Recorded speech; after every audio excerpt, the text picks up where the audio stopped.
नमस्कार, मैं सत्यम सिंह सूर्यवंशी आप सभी का अपने कार्यक्रम काम की बात में हार्दिक स्वागत और अभिनंदन करता हूं। आज का विषय है छात्रों की समस्या का समाधान। आज मैं छात्रों की समस्याओं का समाधान प्रस्तुत करते हुए छात्र आंदोलन कर रहे छात्र संगठनों और छात्र छात्राओं को सीधा संबोधित कर रहा हूं। आज मैं आप सभी से कुछ महत्वपूर्ण विषयों पर चर्चा करूंगा।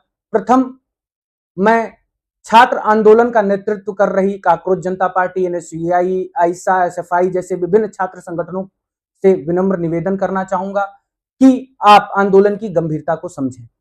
इस विषय पर व्यापक चर्चा होनी आवश्यक है कि परीक्षा पर किस प्रकार से समाधान प्रस्तुत किया जाए।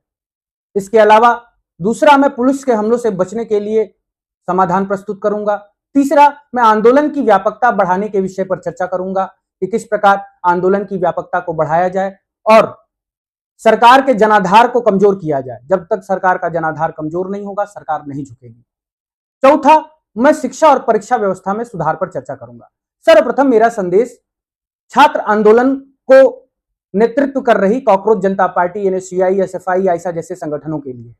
आप सभी को छात्र आंदोलन की गंभीरता को समझना पड़ेगा कि यह छात्रों का आंदोलन इतना व्यापक कैसे हो रहा है, इतनी तेजी से बढ़ क्यों रहा है। क्योंकि यह सिर्फ नीट की परीक्षा के विरोध में आंदोलन खड़ा नहीं हुआ है।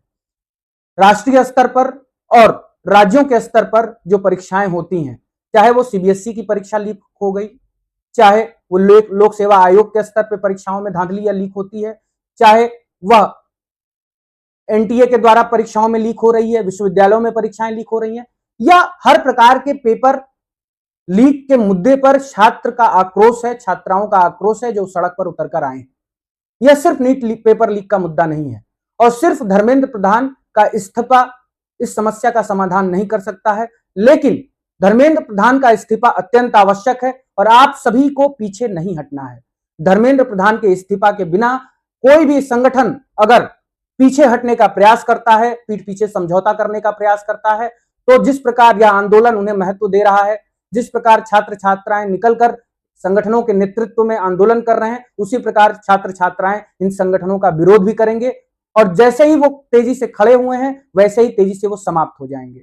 इसीलिए काकरोच जनता पार्टी या अन्य किसी भी संगठन से मेरा विनम्र निवेदन है कि आप छात्र आंदोलन की गंभीरता को समझें। आप सभी को यह समझना आवश्यक है कि भारत में संविधान लागू है। हो सकता है कि आप सभी बाबा साहब आंबेडकर जी को अपना मार्गदर्शक, अपना गुरु मानते हैं, अपना आदर्श मानते हैं, लेकिन व्यक्तिगत रूप से मेरा कोई आदर्श नहीं है और ना ही मैं किसी को अपना गुरु मानता हूं। मैं स्वयंभू विचारधारा रखता हूं, अहम ब्रह्मास्मि का सिद्धांत है। लेकिन मेरा आप सभी से निवेदन है कि अगर आप संविधान पर विश्वास करते हैं कि संविधान आपको न्याय देगा, तो यह संभव नहीं है। संविधान आपको न्याय नहीं दे सकता है, क्योंकि संविधान शक्तिशाली को शक्ति प्रदान करता है, संविधान आम आदमी को शक्ति नहीं प्रदान करता है। बाबा साहब भीमराव अंबेडकर एक मनुष्य थे और वो भी 100% परफेक्ट संविधान का निर्माण नहीं किए हैं। यह संविधान में बातें तो बहुत अच्छी अच्छी लिखी गई हैं, राइट टू एजुकेशन, हर प्रकार के राइट दिए गए हैं, लेकिन उसका प्रभावी ढंग से लागू करना ऐसा कोई प्रावधान सुनिश्चित नहीं है। कानून लिखे गए हैं, नियम लिखे गए हैं, लेकिन उसको प्रभावी ढंग से लागू करना उन लोगों के हाथ में है जो ब्यूरोक्रेसी में बैठे हैं, जो न्याय व्यवस्था में बैठे हैं।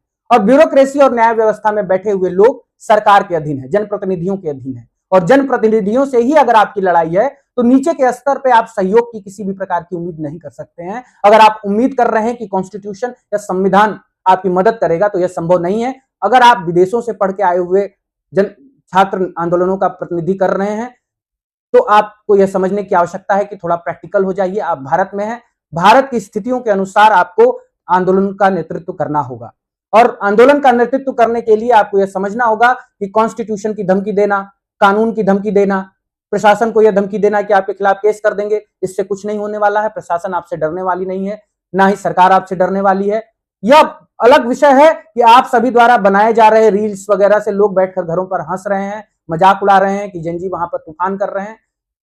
तो थोड़ा सीरियस होने की आवश्यकता है। सीरियस होकर गंभीरता से मेरे समाधानों को समझिए और यह भी समझिए कि यह छात्र आंदोलित हुए हैं सिर्फ अपने मुद्दों को लेकर। अगर उनके मुद्दों पर कार्य नहीं हुआ तो तो आपका संगठन भी शून्य हो जाएगा, आपका संगठन किसी योग्य नहीं रह जाएगा। अगर छात्रों के लिए कार्य नहीं होता है तो छात्रों के लिए निर्णायक समाधान प्रस्तुत नहीं होता है। इसीलिए आप सभी के ऊपर जिम्मेदारी भी है कि आप पीछे नहीं हट सकते हैं, और मुझे पूरा उम्मीद है कि आप सभी पीछे नहीं हटेंगे।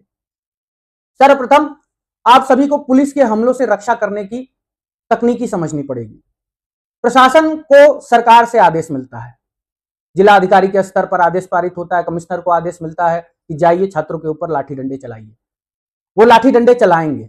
इसलिए सर्वप्रथम आपको यह सुनिश्चित करना होगा कि जो आपके ऊपर लाठी डंडे चला रहे हैं वो वर्दी में पुलिस अधिकारी ही हैं, कोई उपद्रवी तो नहीं है। क्योंकि भाजपा, संघ परिवार, विश्व हिंदू परिषद के लोग भी छात्र आंदोलनों में सादी ड्रेस में आकर छात्रों के साथ, छात्राओं के साथ मारपीट कर रहे हैं। इसीलिए इनकी पहचान करनी जरूरी है, और पहचान करने के लिए आप सभी किसी भी मार्च में, किसी भी आंदोलन पे जब निकलिए तो अपने हाथ में एक गुलाब का फूल लेकर निकलिए। वह प्रेम का प्रतीक है। आप प्रेम प्रदर्शित करिए, वर्दी के प्रति सम्मान प्रदर्शित करिए, प्रशासन के प्रति अपना सम्मान प्रदर्शित करते हुए अपने मार्च को निकालिए। वह फूल आपका पहचान रहेगा कि आप उपद्रवी या आंदोलनकारी नहीं है। वह आंदोलनकारी जो समस्या पैदा करने के लिए, उपद्रव पैदा करने के लिए भीड़ में घुस जाते हैं। उसके पश्चात अगर कोई सादी वर्दी में व्यक्ति आकर आपके ऊपर लाठी चलाता है तो अहिंसा परमो धर्म, धर्म हिंसा तथैव च, अहिंसा परम धर्म है, लेकिन छात्र धर्म की रक्षा के लिए हिंसा भी करना पड़े तो पीछे नहीं हटना है। सर्वप्रथम छात्र धर्म की रक्षा के लिए उस सादी वर्दी में घुसे हुए उपद्रवी को पकड़ के मारना है और मार के पेड़ में बांध देना है। वर्दी का सम्मान करना है। और वर्दी वाले लोगों से भी मेरा निवेदन है, जो भी सरकारी वर्दी में है, शासन प्रशासन में बैठे हुए लोग हैं, अगर आपको आदेश मिलता है कि छात्र छात्राओं पर लाठी चलानी है तो लाठी चलाइए। ठीक है, आपको आदेश मिला है, आपको पालन करना मजबूरी है, लेकिन लाठी कितनी जोर से चलानी है यह आपके ऊपर निर्भर करता है। इसलिए लाठी में नियंत्रण रखिए। आपके भी बच्चे बड़े होकर यही परिस्थिति का सामना करेंगे। या जो बच्चे आंदोलन में शामिल हुए हैं, या जो छात्र आंदोलन कर रहे हैं, वो आपके बच्चों के भविष्य के लिए भी आंदोलन कर रहे हैं। वो सड़क पर आए हैं तो आपके बच्चों के भविष्य के लिए भी वो लड़ रहे हैं। अपने बच्चों के भविष्य के लिए इन छात्र छात्राओं पर लाठी का प्रहार संयमित होकर करिए। और छात्र छात्राओं से, छात्र संगठनों से निवेदन है कि गुलाब का फूल लेकर उनके समक्ष जाइए और मार्च करिए। अगर फिर भी प्रहार करते हैं तो वीडियो बनाइए। संपूर्ण विश्व उन्हें गाली देगा, संपूर्ण विश्व उन्हें कोसेगा, क्योंकि प्रेम का जवाब नफरत नहीं होता है, प्रेम का जवाब प्रेम होता है। अगर आप गुलाब का फूल लेकर प्रेम प्रदर्शित करेंगे तो वो नफरत से आपका विरोध नहीं कर पाएंगे, उपद्रवी शामिल नहीं हो पाएंगे, उपद्रवी दंगा नहीं कर पाएंगे। और जो उपद्रवी पुलिस की तरफ से आते हैं और पुलिस बनकर सादी वर्दी में लट्ठ भांजते हैं, उन्हें मारने से पीछे मत हटिएगा। यह तो पुलिस से बचाव का मार्ग हो गया। उसके पश्चात केंद्र की सरकारों और राज्य की सरकारों, जो भी मुख्यमंत्री बैठे हैं, जैसे महाराष्ट्र में आज पुलिस वाले लाठी भाज रहे थे, बिहार में छात्रों के ऊपर लाठी मारा गया है। सभी सरकारों से यह विनम्र निवेदन है और उन्हें चेतावनी भी है कि अगर छात्रों को मारा गया तो चुनाव आएंगे और चुनाव में उनके सत्ता सरकार का ऐसा विश्लेषण किया जाएगा कि जन भावनाएं उन्हें मिट्टी में मिला देंगी। इसीलिए सावधान हो जाइए अगर आप छात्रों पर प्रहार कर रहे हैं।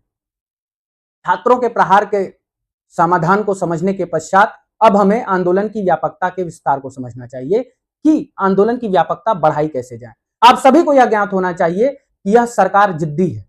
मैं संघ परिवार का सदस्य रहा हूं, मैं भारतीय जनता पार्टी युवा मोर्चा में काम किया हूं। मुझे से अच्छा इस सरकार को कोई नहीं समझ सकता है।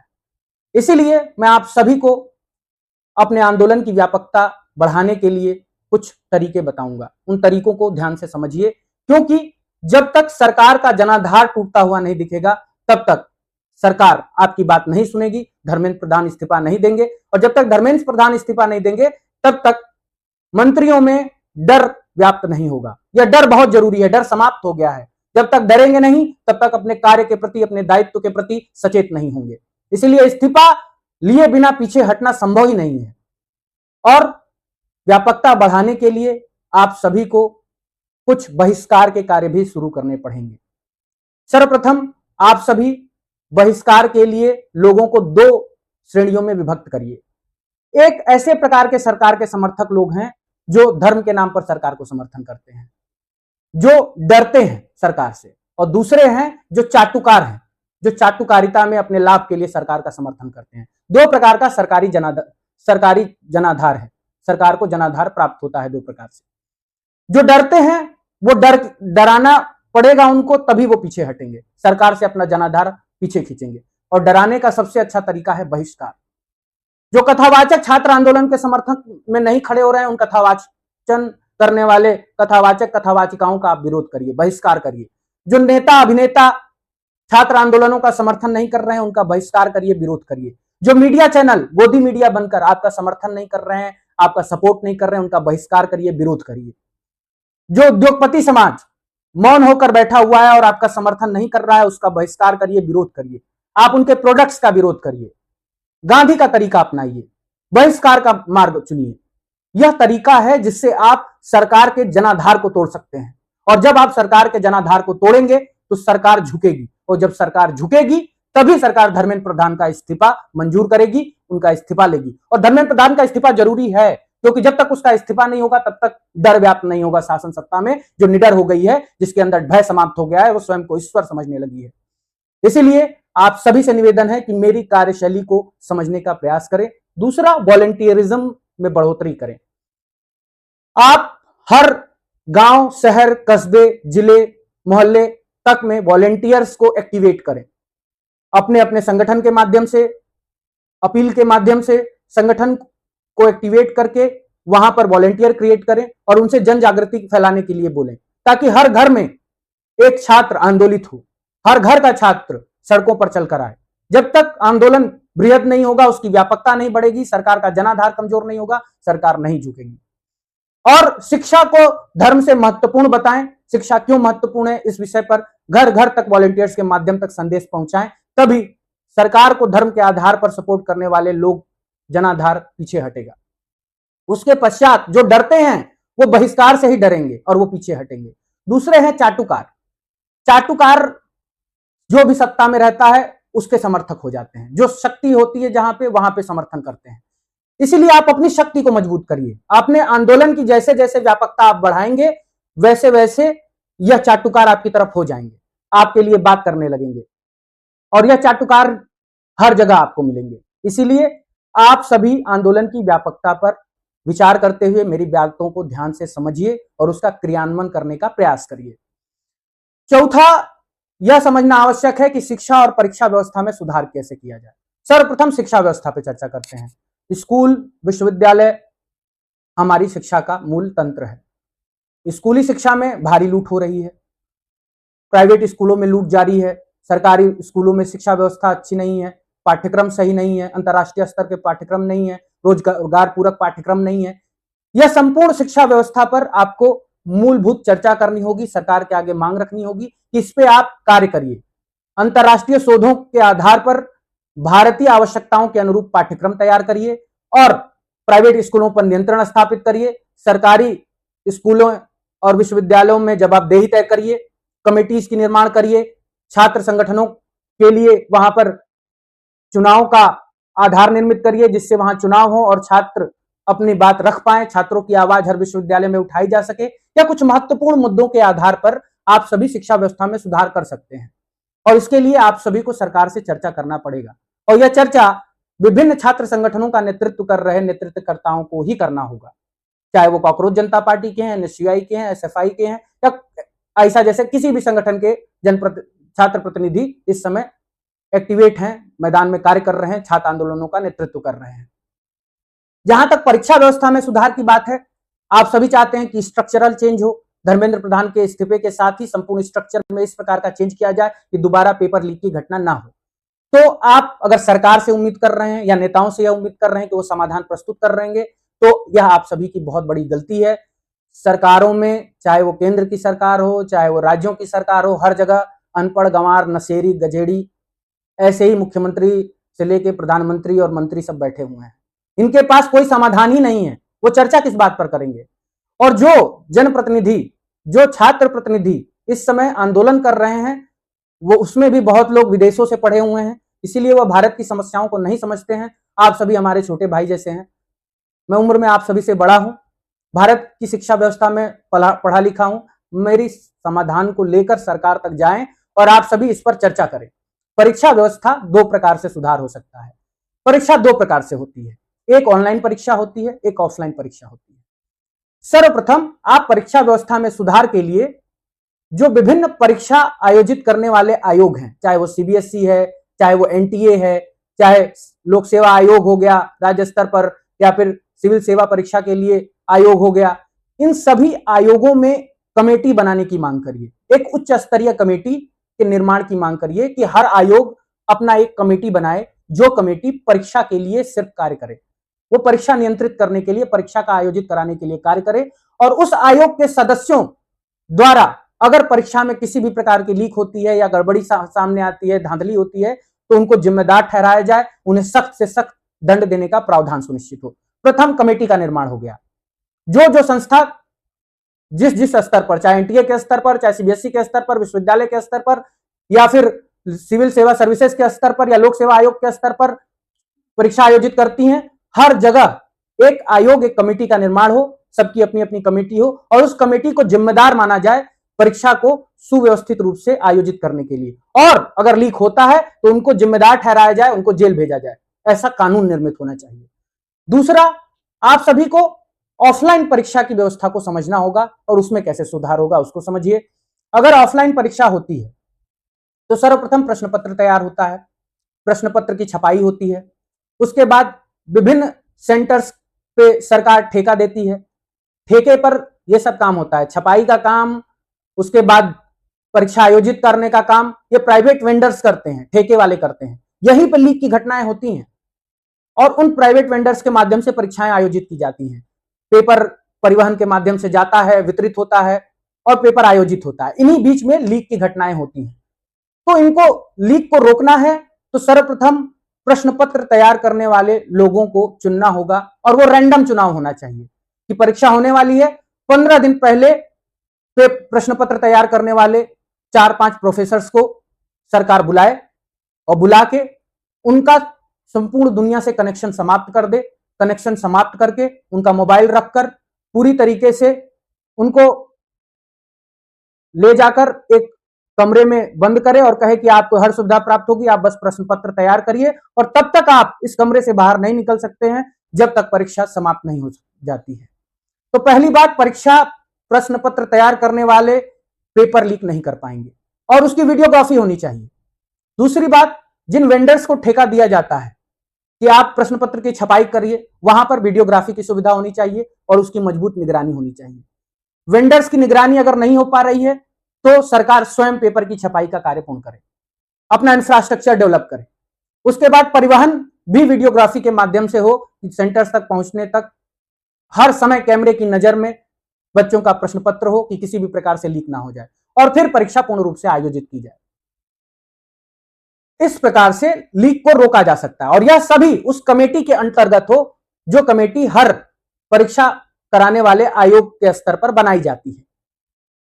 अगर ऑनलाइन परीक्षा होती है तो ऑनलाइन परीक्षा में हर आयोग को अपना एक सॉफ्टवेयर, ऐसा सिस्टम जनरेट करना पड़ेगा, निर्माण करना पड़ेगा, जो प्रश्न पत्रों का निर्माण ऐसी व्यवस्था से करे जो लीक ना हो। आपको सर्वर पर तब तक नहीं डालना है प्रश्न पत्र जब तक बच्चे, परीक्षार्थी जाकर पेपर देने के लिए सेंटर्स में बैठ नहीं जाते हैं। बच्चा गया सेंटर पे, उसने अपना कंप्यूटर ऑन किया, अपनी इनरोल आईडी डाला, उसके बाद से जैसे ही वो पेपर ऑन करे उसके बाद टाइमर ऑन हो जाना चाहिए कि हाँ, इसने ऑन कर दिया, टाइमर ऑन हो गया। 2 घंटे का पेपर है तो 2 घंटे तक इस स्क्रीन पे हमारा चलता रहेगा और 2 घंटे में हमको जो जो मार्क करना है वो एमआर सीट पे अपना मार्क करके ऑनलाइन परीक्षा देके और उसके बाद से हमको आ जाना है।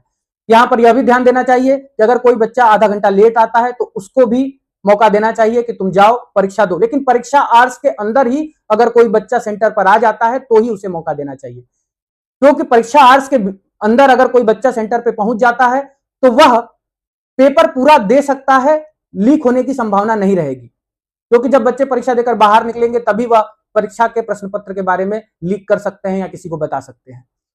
उसके अलावा इस पे भी आयोग की कमेटी की पूरी निगरानी होनी चाहिए, कैमरे की नजर में सब कुछ होना चाहिए, फिंगरप्रिंट, आईडी, रेटिना, जो भी चेकिंग की व्यवस्था है सारी व्यवस्थाएं की जानी चाहिए। इस प्रकार से स्ट्रक्चर में पूरा चेंजेस करके, स्ट्रक्चर में पूरा ऐसी इंफ्रास्ट्रक्चर तैयार करके, व्यवस्था करके हम सभी पेपर लीक की घटनाओं को रोक सकते हैं। और इसी प्रकार के विषयों पर समाधान के लिए आज सभी जनप्रतिनिधियों को, सभी छात्र प्रतिनिधियों को, जो कॉकरोच जनता पार्टी के हैं या अन्य संगठनों को हैं, सरकार से चर्चा करनी है, सरकार से व्यापक सुधार के विषय में चर्चा करनी है।